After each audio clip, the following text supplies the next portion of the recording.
Bonsoir tout le monde. Voilà, j'espère que vous allez bien. La nouvelle aujourd'hui ou la nouvelle cette soirée, c'est que ça sera, Inch'Allah, la dernière. Je vais essayer de préparer les conséquences, plutôt les séquences qui restent. Comme vous voyez, on est un petit peu familiarisé avec le langage. J'ai essayé de faire un effort considérable pour que vous arriviez à parler le même langage. Voilà, c'est pas évident. Je sais très bien que c'est fatigant, c'est un peu lent, mais il faut savoir une chose, c'est que elle est très lente que ça. Elle est plus lente que ça. D'accord? On aura besoin, si on voulait détailler tous les paramètres, toutes les rubriques de l'SPSS, il nous faut euh, presque une centaine, voilà, une centaine de séquences. Je vais vite. J'essaie de partager à chaque fois avec vous le maximum d'informations afin que vous arrivez, si vous êtes intéressé à s'auto-former, je crois que vous avez toutes les pistes, voilà, et vous pouvez faire un effort supplémentaire pour comprendre d'autres choses, d'accord? Mais l'essentiel, il est fait. Je crois que l'essentiel, il est fait. On a passé du statistique descriptive, arrivant on va finir par la statistique inférentielle ou statistique analytique, d'accord? Et j'espère que j'étais utile et il vous reste qu'à de s'entraîner et de s'exercer et soyez sûr et certain qu'au fur et à mesure que vous exercez, vous améliorez votre pratique et bien sûr, vous allez apprendre plus, d'accord? Mais les grandes pistes et le raisonnement, surtout le raisonnement, il est présent dans presque toutes les séquences. C'est un raisonnement que j'ai adopté depuis la première séance avec vous jusqu'à maintenant, c'est qu'il faut développer ce qu'on appelle un esprit de synthèse logique et scientifique avec cette discipline, fameuse discipline, la statistique. D'accord? Voilà, donc on va passer directement à la dernière partie. Donc, c'est pas la dernière séquence, mais plutôt c'est le dernier groupe de séquences que je vais envoyer ce soir. D'accord? Je vais passer directement là où on s'était arrêté la dernière fois. D'accord? Donc, on va passer directement à cet exemple. Là, dans cet exemple, on a 10 patients, donc comme vous voyez. D'accord? Ces 10 patients, on va passer directement. Je ne vais pas commencer par ça, mais je vais commencer par un autre exemple, pour organiser un petit peu. Je ne vais pas suivre ce qui est dans le logiciel, mais je vais pas. Voilà, pardon. euh, euh, oui, euh, très bien. Donc, je crois que je dois revoir un autre exemple. D'accord? Je vais voir, est-ce que c'est celui-là? Euh, je vais voir, est-ce que cet exemple ou autre? D'accord? Donc, très bien. Donc, euh, donc, je voulais gagner du temps. Malheureusement, j'ai pas vu euh, ça. D'accord? Très bien. Je vais essayer de voir. D'accord, très bien. Je vais aller à cet exemple. Le premier exemple. Voilà.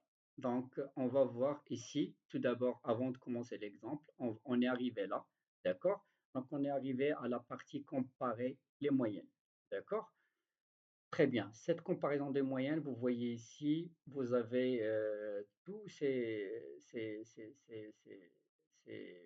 rubriques. Donc, il faut les comprendre. Donc, on va commencer tout d'abord par comparer, par exemple, les moyennes. Qu'est-ce que ça veut dire cet exemple? Cet exemple, c'est pas exemple, mais cette rubrique moyenne, ça veut dire quoi? Si on clique là-dessus, on va voir. Donc, regardez, c'est, par exemple, dans cet exemple, comme vous voyez, on a 10 personnes. Euh, c'est des clients, voilà, c'est des clients. C'est des clients, on a des types de clients qui achètent en ligne et des clients qui achètent du boutique, d'accord? Et on va voir le score. Qu'est-ce que ça veut dire ce scoring-là? J'ai déjà écrit ici. Le scoring, c'est la satisfaction sur 10. Donc, chaque client elle est notée, ou plutôt elle a un score selon, bien sûr, sa satisfaction. Donc, elle est notée à un 10, donc le type de client en ligne, un score de 8, ça veut dire a une satisfaction de 8 sur 10. D'accord? Donc, c'est un scoring. Voilà, je cherche généralement, je vous prépare des exemples et des exercices qui sont simples à assimiler pour une simple raison, c'est que pour que vous compreniez le concept. Je suis sûr que vous aurez des bases de données assez grandes, d'accord? Vous pouvez passer d'une centaine, même des milliers de cas, mais le principe reste le même. L'essentiel, c'est de comprendre le test, d'accord? Donc, voilà. Donc, je vais passer comparer les moyennes, d'accord? Pour cette moyenne-là, pour cette première rubrique-là, lorsque vous voyez ici, donc cette partie-là, cette rubrique moyenne, généralement, c'est pas vraiment analytique. C'est pour les gens qui veulent, on pourrait dire, des analyses rapides. C'est comme des tableaux de bord de comparaison des moyennes. Généralement,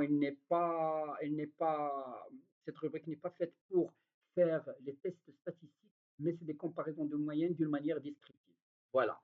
Donc, ça n'empêche, donc on va voir donc rapidement. Donc, très bien. Donc, satisfaction, liste des variables, très bien, type de... Voilà. Donc, regardez ici les types, vous voyez. Donc, c'est des statistiques. Si je demande table d'ANOVA au test de linéarité, c'est-à-dire la corrélation, etc., mais il n'est pas vraiment dédié à ça, cette rubrique-là. D'accord? Donc, il vous donne, par exemple, peu importe, on demande,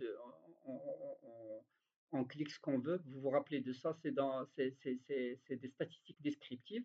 Donc, mais cette fois-ci, il est croisé ou il est comparé de moyenne entre les deux variables. Regardez, donc ça, c'est un tableau observation calculée récapitulatif. Il vous donne le grand N, le pourcentage des valeurs manquantes, etc. Mais ici, vous voyez, donc il vous donne d'une manière descriptive la satisfaction sur 10 pour 2, la moyenne, on a une moyenne de 2 par exemple, pour un seul échantillon, etc. Si on voulait faire la comparaison entre les deux, d'accord? C'est, comme vous voyez ici, c'est un tableau de bord, d'accord? Donc, brièvement, donc on va passer directement à ce qui nous intéresse vraiment. Donc là, on veut comparer donc le concept. On veut comparer la moyenne du score entre les clients qui achètent en ligne par rapport aux moyennes des clients qui achètent en boutique directement. Donc, il y a des scores qui diffèrent de chaque client. D'accord? Donc, si on veut comparer les moyennes, donc comme vous voyez ici, il y a deux types de moyennes. On a 10 échantillons, d'accord? On a un N inférieur à 10, donc on peut faire le test T, d'accord? Il est plus robuste et plus approprié dans ce cas, d'accord? Donc, qu'est-ce qu'on a dit l'autre fois? Donc, c'est le même concept. Toujours, toujours, il faut penser à une chose, il faut remplir les conditions d'application du test. Si, si les données suivent une loi normale et que les variances sont homogènes, le test T indépendant est plus puissant. Donc, ça veut dire quoi? Ça veut dire qu'on doit vérifier notre normalité et on doit vérifier notre euh, euh, égalité de variance, ce qu'on appelle l'homozydasticité. D'accord? S'ils sont vérifiés, donc le test, donc si les données suivent une loi normale et que les variances sont homogènes, le test est indépendant et plus puissant. D'accord? Donc vous voyez, ici, si on veut comparer les moyennes, on a les moyennes, d'accord? Je vais revenir à ça, d'accord, par la suite. Donc, puisque je suis impliqué dans le test T pour échantillon indépendant, on va voir test T indépendant qui est puissant, mais à condition que les conditions d'application sont bien respectées. Et quelles sont les conditions? Toujours, on se réfère à la normalité et l'égalité de variance, ou l'homogénéité des variances, d'accord? Très bien, ça c'est important. Donc, avant Donc, mon objectif, c'était de comparer les moyennes. D'accord? Et pour comparer les moyennes, bien sûr, je veux faire le test T. Mais avant, je dois vérifier les conditions d'application. Toujours, on va explorer, d'accord? Et on va donc le type du client, donc les facteurs, et on va voir notre satisfaction. D'accord? Donc, on va voir ici, regardez, on va chercher la normalité et bien sûr, on va chercher par le test de Leven. C'est le test de Leven. Donc, je ne vais pas vous compliquer les choses. Il y a un test de Leven, test de Bartlett. Bartlett, il exige une normalité stricte, alors que Leven, il n'exige pas une normalité stricte. D'accord? C'est une autre comparaison. Il ne faut pas toujours se disperser, mais généralement, je vais aller avec vous dans tout ce qui est dans le logiciel. D'accord? Le test Leven, c'est pour vérifier l'égalité de variance. Voilà. D'accord? Donc, on va faire poursuivre. Par la suite, on va faire OK. Donc, on va aller directement. Donc, bien sûr, ça, c'est un tableau descriptif des données. Vous pouvez le lire et avoir une idée. Voilà, donc on a tout expliqué ici, le moyen tronqué, l'erreur standard, etc. Il faut revoir les dernières séquences. Et bien sûr, vous allez au moins avoir une idée sur la dispersion, ou plutôt comment vos données, comment ils sont répartis. Voilà. D'accord? Mais on va toujours à ces deux tableaux, ces deux fameux tableaux. D'accord? Voilà la normalité et voilà l'égalité de variance. D'accord? On va directement ici, on va voir. Donc, il y a puisque l'échantillon il est petit, donc on va voir le Chaperwick, d'accord? Le Kolmogorov-Smirnov pour les grands échantillons, mais ça n'empêche, mais celui-là il est plus précis dans les petits échantillons. Donc, la normalité, donc le petit p il est supérieur à 0,05. On va accepter l'hypothèse nulle qui dit il y a une normalité de notre distribution, donc en ligne et en boutique. D'accord? Vous voyez les deux. Et bien sûr, pour test d'homogénéité, vous voyez, donc c'est 1,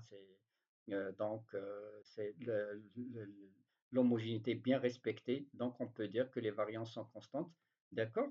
Donc là, vous voyez, on a tout vu avec les nanogrammes. Donc, c'est un détail de plus qui confirme ce qu'on a vu dans ces deux tableaux-là, si vous voulez pas. Mais l'essentiel, à chaque fois, je profite pour vous glisser ça. D'accord? Donc, ça, c'est une droite de référence, c'est une droite donc de Henry, et donc pour la normalité. D'accord? Et on va voir comment ils sont dispersés, notre nuage de points autour de cette droite de référence. S'ils sont collés, c'est que la normalité est bien respectée. Bien sûr, pour l'autre normogramme client et pour en ligne, etc. Vous voyez à la fin notre homogénéité de la dispersion, elle est bien respectée. Donc, c'est une dispersion, une homogénéité de variance. Donc, voilà. Donc, on a la normalité, on a le test d'homogénéité qui sont bien sûr respectés. Qu'est-ce qu'il nous reste? On a le droit maintenant de faire notre test T pour échantillon indépendant. D'accord? Ça, c'est très important. Donc, j'ai le droit maintenant de appliquer le test T pour échantillon indépendant. Je ralentis et je fais ça doucement parce que au fur et à mesure, on va faire la même chose pour n'importe quel test, d'accord? Et on va voir s'il y a une violation d'un paramètre, on va voir comment on va procéder pour faire un test non paramétrique. Mais l'essentiel, lorsque les conditions sont bien remplies, vous voyez, je dois les vérifier et par la suite, donc à partir de ces deux tableaux, les autres tableaux et les graphiques, etc., c'est un complément pour bien comprendre et c'est une valeur ajoutée pour vous donner une idée sur votre distribution. Mais l'essentiel pour prendre la décision, c'est ces deux tableaux-là. D'accord? Donc, et par la suite, j'ai le droit d'ouvrir ce champ et pour comparer les deux moyennes de score selon le type de client. euh, d'accord? Le type de client. Voilà. Je vais m'arrêter, j'ai arrivé à 14 minutes et je vais directement enchaîner sur la séquence suivante. Merci.